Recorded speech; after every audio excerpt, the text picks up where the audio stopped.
When it comes to polyamory or open relationships, one of the first people that I can remember hearing talk publicly about them is Margaret Cho. This was in 2012 on The Wendy Williams Show, and she spoke about her relationship with her husband and also her boyfriend. Here's a clip. I have a boyfriend, yes. Okay. And we are in our relationship monogamous. Okay, but you still sleep with your husband? No, I've decided right now, I know this is so complicated, I know it just sounds really bizarre, but I just want to be in this one relationship at this time.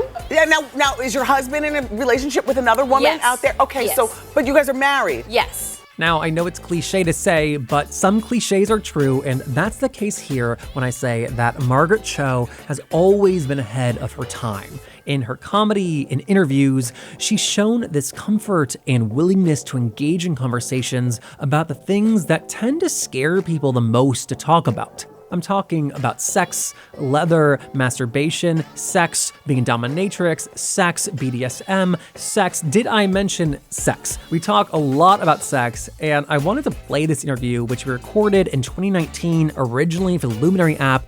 I wanted to play it because one, I love it, and two, to kick off our newest season. That's right, we're back this coming Tuesday with all new interviews, so mark your calendars, please. And until then, I'm Jeffrey Masters, and from the Advocate magazine in partnership with GLAAD, please enjoy this LGBT Q&A with Margaret Cho.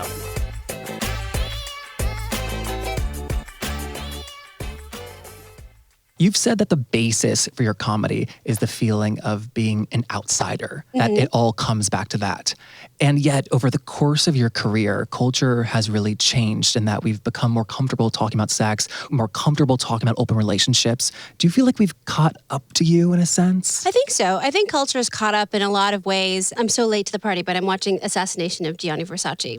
And I was around during 90s gayness. Throughout the series, it's a lot about homophobia and how prevalent it was in the 90s, so much so that we didn't even feel like we could participate in things like laws or life, you know? And so now I think there is a really different attitude towards gayness, towards sex, towards different kinds of partnerings, towards different kinds of gender. You know, there's a lot of movement and a lot of change. Of course, lots going backwards too. But in the trajectory of gay rights, we've really come an incredibly long way. Also to have been around the beginning of that and kind of witnessed and talked about it and did comedy throughout that, it does feel like, you know, maybe now I'm starting to feel like a bit of an insider getting there. That's a really interesting adjustment for you. Mm-hmm. And it's good. I mean, that's the whole reason why I wanted to be in comedy. I watched Joan Rivers in the 80s, and she had such a rapport with the audience, and they already knew her catchphrases that, can we talk? Can we talk? Like, as if we've talked before. And so that familiarity made me think, wow, comedian has instant friends. And that was really kind of all I was looking for, was instant friends. You know, you mentioned the gay rights movement. Compared to gay people, bisexuality and the understanding and awareness has remained relatively flat. Mm-hmm. There's not been this big cultural touchstone in the way that like Will and Grace changed it for gay people, you know? Yeah. Beyond representation for bi people, do you have any grand theories to why it still is so misunderstood? I think it's because people use bisexuality as the lie before I get to the truth. It's like being bisexual is usually the last lie because you're acknowledging your own difference, you're acknowledging your otherness, but you're not willing to go all the way. So the bi, to say that you're bi, it's a lot of people, like when they're coming out, they'll stop at bi at their first utterance of who I am. I'm going to give you bisexual. I'm going to give this lie to my parents so that maybe there's hope for them to hang on to this idea that half of me could be straight. Before we had gay marriage and before we had this idea of like, you know, being able to have a partner and have families, you know, like bisexuality gave you a little bit of a sliver of that ticket to normalcy. You didn't get the whole ticket because obviously you are other, but it's something that people could also use to be like lorded over others as we're the more dangerous ones because we're bisexual. So often like glam rock goes through a bi phase as we see in like Lou Reed or Iggy Pop or David Bowie, of course, and those are the sort of the famous examples. So bisexuality is kind of this strange thing of like dipping your toe into the pool of otherness, but not all in. And so for so many queer people, what you're saying is that they come out as bisexual and then gay or then lesbian. And so because it was like a lie for me, I think it's a lie for you too. Yes. So it must be that you're doing the same thing, but you're taking it so far. It's kind of this thing where also bisexuality can be snatched back. You couldn't hold on to Angelina Jolie's bisexuality for very long, or Anna Paquin's, or maybe Julianne Hough's, or whatever. For guys, it's a lot tougher because for men, all that anybody can imagine you is being gay too. So guys have much more of a strident sense of identity when it comes to gayness. Like you don't have that same kind of fluidity, or we don't accept it as a society from men as we do with women. I also feel like for like queer men, we come out and we get loud, and like queer women come out and then they stay at home. Yeah, it is different. It's a different experience. Like our gayness is worn in a different fashion. Sometimes women are kind of looked at sort of like more about going into this establishment mentality or going into like the family mentality. So you have that sort of idea of like the lesbian who has a lot of kids and a lot of animals, and that's sort of like they're the nurturers at home, where gay men are out making strides, doing all of the things, decorating homes or whatever we these stereotypes that we have about what gay people do, what lesbians do. Those stereotypes are archetypes. They're rooted in a kind of envisioning of like, what can we actually go and be? Because my sexuality is not accepted. Maybe if I do something that's sort of preordained, whether that's styling, being a florist, doing those sort of aesthetic jobs, those aesthetic things that, gay men are purported to have, that the eye, as we see, of course, queer eye. There's a lot of good things that happen with those sort of aspirational sort of archetypes that we can be, but there's also a limiting of like, we're not imagining that we can be other things too. And there is this like option paralysis. We've shucked this standard from that society's told us is right. And it's like, oh God, do we have to now reconsider all standards for everything? Yeah, it's really deep, and it gets to be a lot. So it's almost like society puts so many things on us, and we're like, where does my desire to do this begin, and where does the societal conditioning begin? It's very hard to know. Ellen has told the story about before she came out, she would have conversations with other closeted lesbians, like Melissa Etheridge, and being like, oh my God, we're both in the closet. There's no one out. Did you have any camaraderie like that with any queer women or bisexuals back then? I think, there was more fear around it. Like, I remember I was sitting on Leah Delaria's lap in 1991. It's years ago. And my manager at the time was so panicked that I was gay. And he was like, you have to present yourself as straight. I don't care what you do or who you are. As far as we're going, you're straight. And I was just really scared into a feeling of like, wow, this feels really scary and unsafe. Of course, somebody like Leah, who is she and I sort of made up this sort of like very old school femme butch dynamic that you can't help but sit in her lap. It's just that kind of a thing. I think for us, it wasn't as easy to kind of slip into any other sort of way of being, because it was so placed on us, Wait, how old were you during that story? I was about 20. Oh, because 21. I always assumed you were always out of the closet and like open about being bi. I always was. But then at that time, it was like, I didn't even know we could even call it that. Like I didn't even know what you could say. Because even though I had grown up in a very gay, positive environment, my parents owned a gay bookstore, and there was so many examples of very, very exciting things happening around me, with like Harvey Milk and this gay pride parade that was growing and growing and growing every year. But there was like a real confusion around bisexuality. Even like my parents, they're fine with gayness. They're fine with straightness. They have a real problem with bi. They really don't get that, because that's like, you're not deciding. Did you, when you were coming out, wonder if you were just a lesbian? Yeah. Well, I initially identified as a lesbian, and then it wasn't the right thing, because I was also attracted to men too. So it wasn't the right thing to say. I couldn't just say, well, I'm, just a lesbian. It's not as easy as that. You were saying you were 20 years old, and with the Leah Delaria story, was it easier to just not talk about your sexuality and like quote unquote hide back then? I guess so. I think because there was just this assumption that we just didn't exist. So there was just no real sense of any of that. Like, people just didn't ask those questions because it was, too much information in a way. Like, people were, showbiz was very different too. There was a very curated image that you were kind of putting out there. And I was so young, and so much of my comedy was about queer stuff and about San Francisco and about sex. So it was impossible to really kind of get away from that. And have you always been so comfortable talking about sex? Like, is that just who you are? I think so. Just because I started comedy so young, it just seemed like at that time, it was easy to talk about sex because it was that was a way to get people to really pay attention. And then also I was really discovering a lot. So I was at these weird day jobs. So I was working at this lesbian BDSM collective where they were making like leather dildos and stuff. And they had play parties. And so I was helping them open their retail store.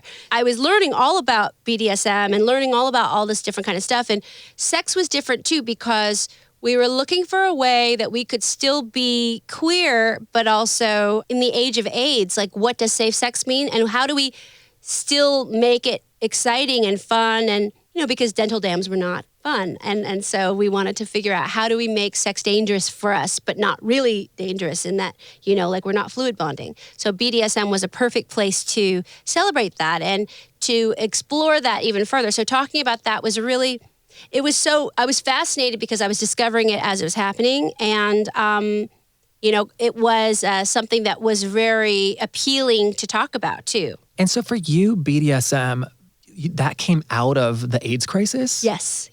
That is so interesting. Yeah. We were trying to figure out how to keep sex hot and keep it interesting. And dangerous, like you said. Yeah. Like what BDSM does is it really puts the danger back into sexuality when I think so much of it that you sort of think about mentally, like about AIDS and about how so much of it is like we're separating ourselves. We have to have like this layer of latex between us and the world. So how can we now go back and really like be gay and be in it and be of it, and so BDSM was the answer then. And so when you say that you have a history of alternative sexuality, are you talking about BDSM? Yeah. I've never actually heard that term, alternative sexuality. Yeah, it's very alternative and but it's also very San Francisco. San Francisco is like so much like if you're going anywhere, you're low key listening to people talking about their limits.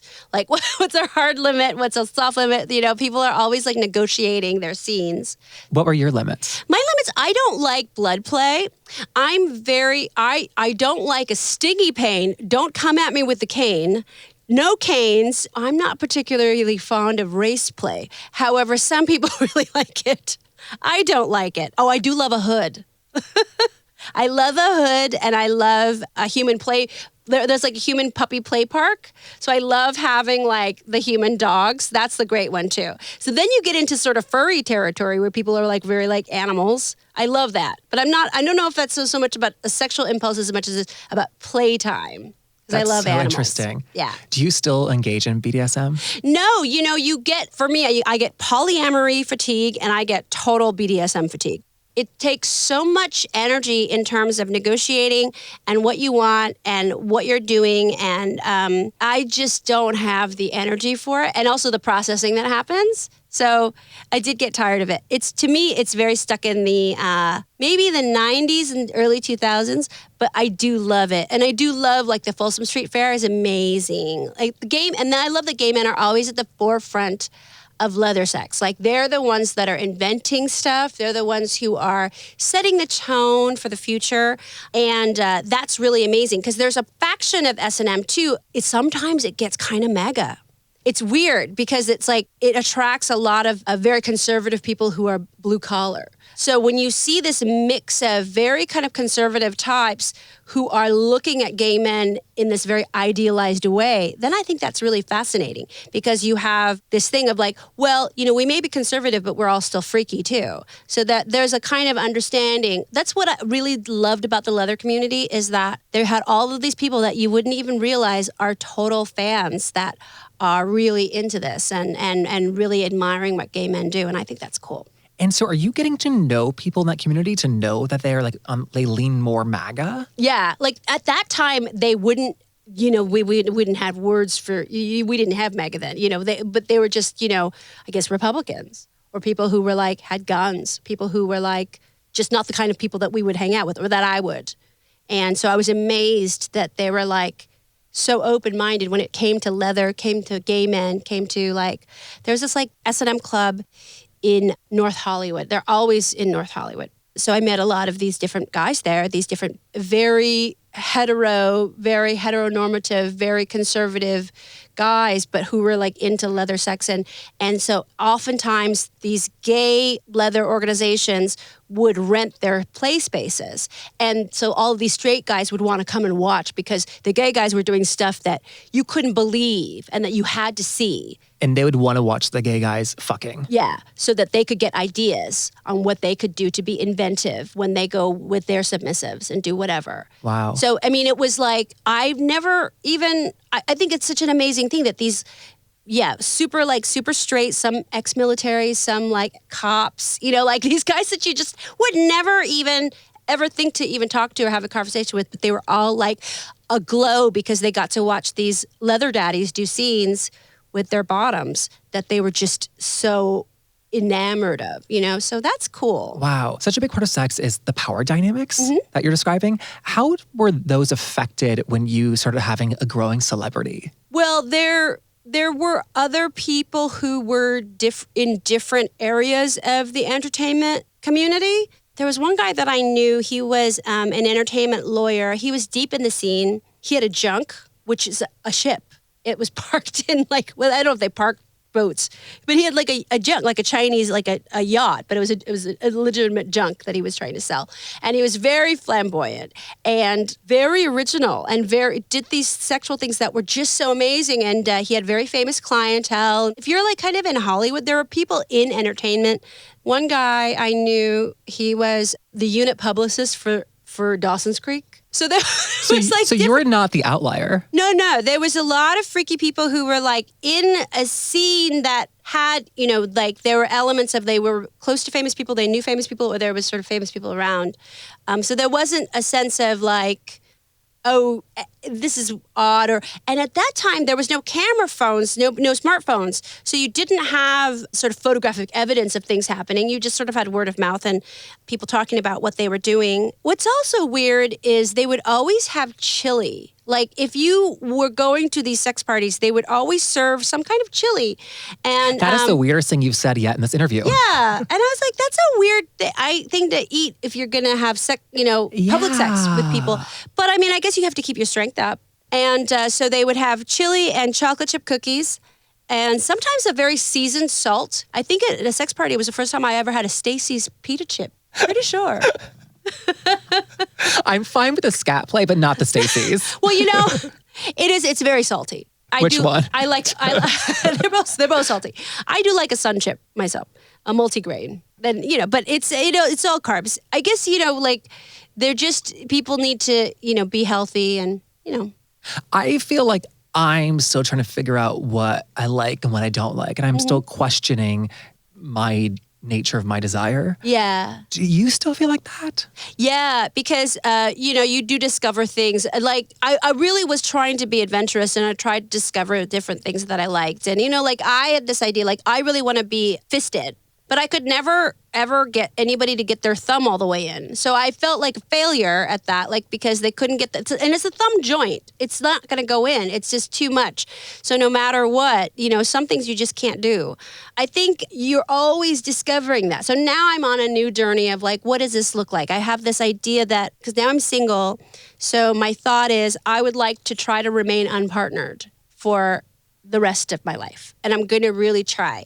And why do you want to try that? Well, because I've been partnered for so long for my adult life. I've had partners pretty much, since I, was 25 or whatever. So I feel like now that I'm 50, I should really give it a college try to see if I could just be a lady alone. So why do you want to try that for the rest of your life and not just for a couple of years? Well, I mean, it's just to see, every time I've been partnered, it's always been this issue. I've always really wished to be alone.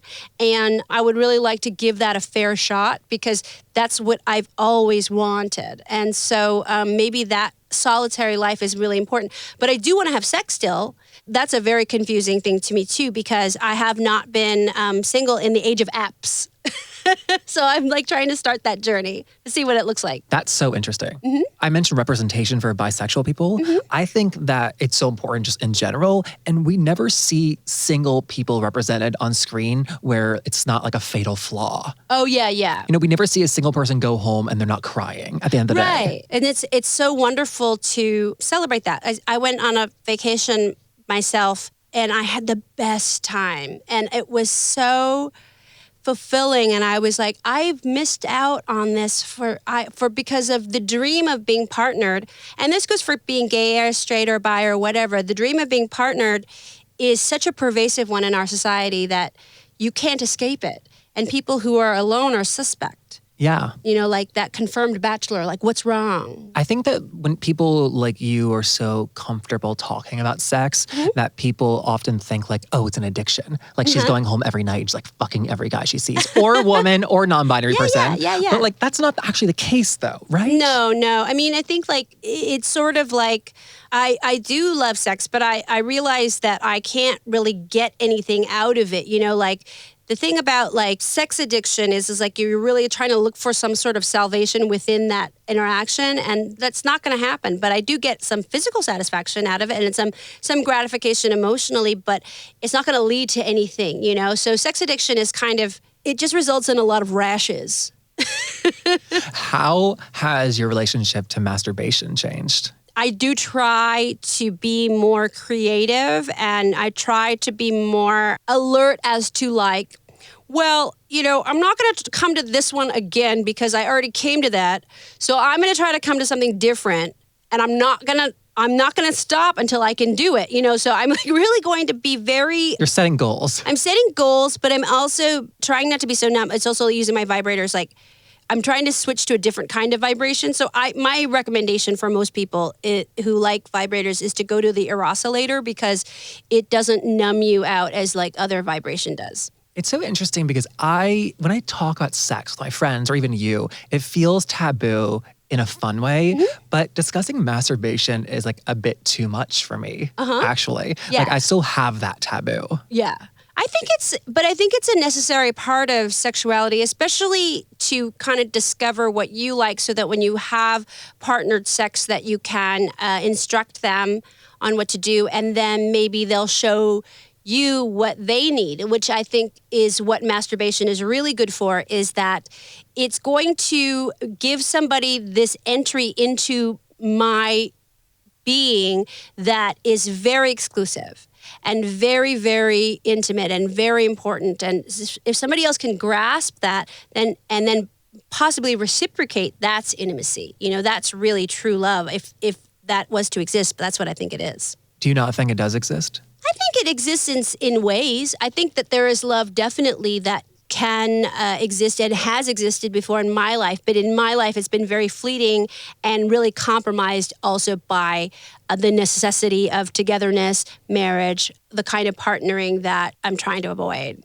How many times have you been properly in love? Properly in love? Oh, gosh. I would say a good 15 or 16 times. Holy shit. In my life. But then it's been compromised by the situation at hand, by what we tried to turn it into, by whatever they were looking for, whatever I was looking for. It was always something that was stunted because of something that we were trying to force. 15 or 16 is a lot. It's a lot. It's a lot. In like an impressive way. Like that's nice. Yeah, it's good because it's like if I do try to keep my heart open, which can be challenging because you do get your feelings hurt, but it's also like it's just sort of how I'd rather be. Have you seen a change in how receptive people are to polyamory?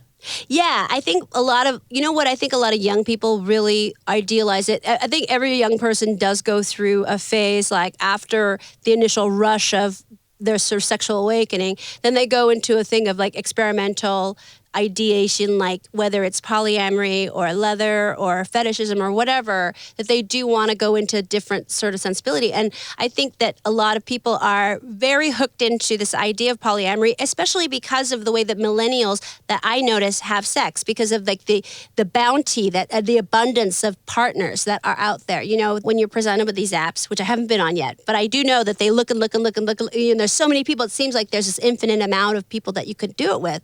So they want want to keep their like mind open to it. And I think people don't have practice in approaching someone in a bar because it feels uncomfortable and like it's supposed to feel uncomfortable. That's okay. Yeah. But people just avoid that.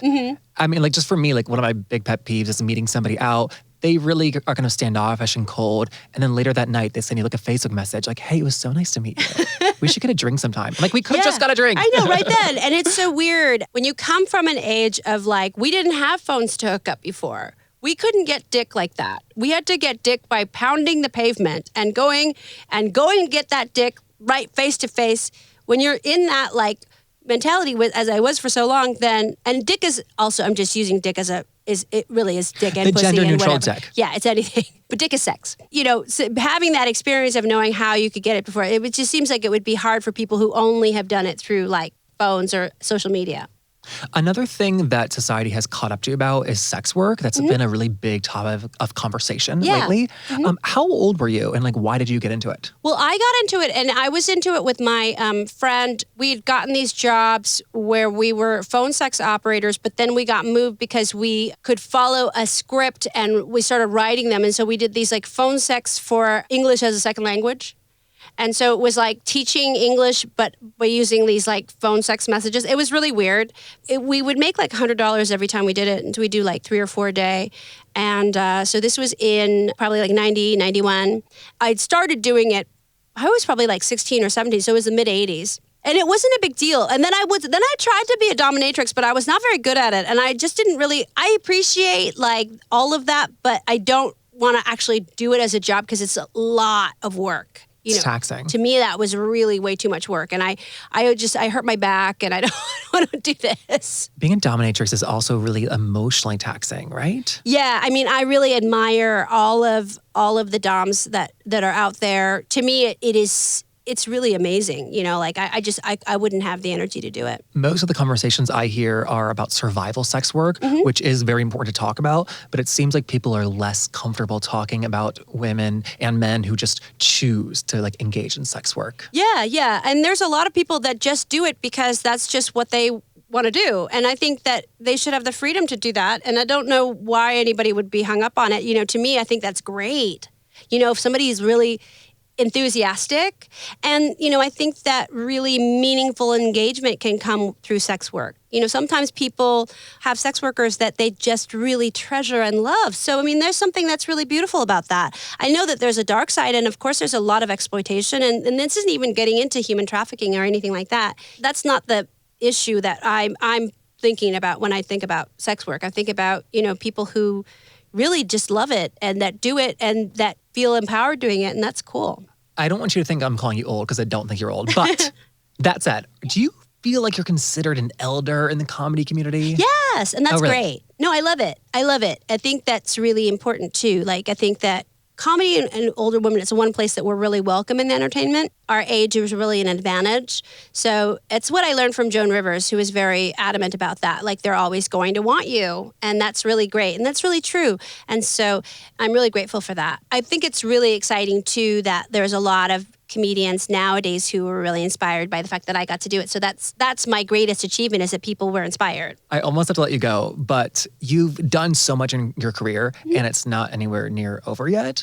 What do you still want to do? I would love to do anything. You know, I'd love to do more. I feel like there's a lot left to do, and I just want to do it. And I don't care what it is. I just want to keep on. This has been so much fun. Thank you. Yeah, very great questions. I'm looking forward to listening. Thank you. I wonder if that And that was the great comedian Margaret Cho, recorded in September of 2019.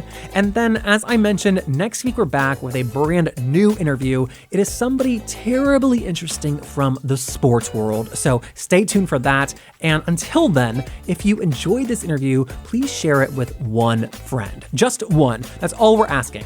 Doing things like that really are the biggest ways you can help our show continue to grow. So thank you so much for that. We're brought to you by The Advocate magazine in partnership with GLAAD. I'm Jeffrey Masters. I will see you next week. Bye.